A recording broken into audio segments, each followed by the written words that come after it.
নমস্কার, জি 24 ঘন্টা 8:30 সেরা খবর নিয়ে আপনার সঙ্গে রয়েছি আমি শুক্লা। মাতৃত্বকালীন ছুটি প্রতিটি মহিলার অধিকার, স্পষ্ট বার্তা সুপ্রিম কোর্টে। তামিলনাড়ুর এক সরকারি শিক্ষিকার মামলায় এমনই মন্তব্য করেছে সুপ্রিম কোর্ট। শিক্ষিকা দাবি করেন যে দ্বিতীয়বার বিয়ের পরে তার সন্তান যখন জন্মগ্রহণ করে তখন তাকে মাতৃত্বকালীন ছুটি দেওয়া হয়নি। প্রথম বিয়েতে তার 2 সন্তান হওয়ার যুক্তি দেখিয়ে মাতৃত্বকালীন ছুটি আর্জি খারিজ করে দেওয়া হয়। আর এরপরই সুপ্রিম কোর্টে মামলা দায়ের করেন ওই শিক্ষিকা। এই মামলায় রায় দিয়েছে শীর্ষ আদালত। কোনো মহিলাকে যেসব সুযোগ সুবিধা দেওয়া হয় তার অবিচ্ছেদ্য এবং গুরুত্বপূর্ণ অংশ হলো এই মাতৃত্বকালীন ছুটির রায় আদালতে। অপারেশন সিঁদুরের পরেই প্রথম উপত্যকায় লোকসভার বিরোধী দলনেতা রাহুল গান্ধী পুঞ্চেও পৌঁছন তিনি। পাক গোলার আঘাতে ক্ষতিগ্রস্ত হয় বহু বাড়ি। ঘুরে দেখেন ক্ষতিগ্রস্ত এলাকা, বাড়ি বাড়ি গিয়ে কথা বলেন সেখানকার বাসিন্দাদের সঙ্গে। ক্ষতিগ্রস্তদের পাশে থাকার আশ্বাস দিয়েছেন তিনি। যান সেখানকার স্থানীয় এক স্কুলেও কথা বলেছেন পড়ুয়াদের সঙ্গে। এর আগে গত 25শে এপ্রিল জঙ্গি হামলায় আহতদের দেখতে শ্রীনগর গিয়েছিলেন রাহুল গান্ধী। পাকিস্তানে চরবৃত্তি করতে গ্রুপবাজি তুফাইলের। গুপ্তচর নিয়োগে সোশ্যাল মিডিয়াতে ফাঁদ তুফাইলের। স্ক্যানারে তুফাইলের হোয়াটসঅ্যাপের সব গ্রুপ, 800-র বেশি মোবাইল নাম্বার নজরদারির আওতায়। কানোজ এবং সরহিন্দের পর কোথায় গিয়েছিল এই তুফাইল?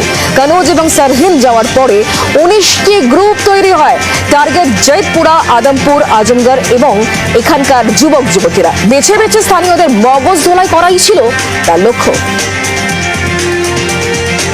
কুয়ো থেকে উদ্ধার চিতাবাঘ। মধ্যপ্রদেশের ইন্দোরের ঘটনা। কুয়ো থেকে শোনা যাচ্ছে ভয়ঙ্কর শব্দ শুনে কুয়োর কাছে যেতেই চোখ কপালে ওঠে স্থানীয় মানুষজনের। কুয়োর মধ্যে পড়ে হাবুডুবু খাচ্ছে আস্ত একটি চিতাবাঘ। খবর পেয়ে ঘটনাস্থলে যায় বন দপ্তরের কর্মীরা এবং পুলিশ।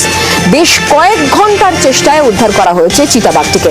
পুলিশ সূত্রে যে খবর পাওয়া যাচ্ছে, চিতাবাঘটির বয়স 1.5 থেকে 2 বছরের মধ্যে। কিভাবে কুয়োতে পড়ে গেল চিতাবাঘটি তার কারণ অবশ্য স্পষ্ট নয়। ভারতের মূল ভূখণ্ডে প্রবেশ করল বর্ষা। নির্ধারিত সময় 1 জুনের 8 দিন আগে মৌসুমী বায়ু কেরলে প্রবেশ করেছে। 2009-এর পর এত তাড়াতাড়ি বর্ষা প্রবেশের নজির নেই।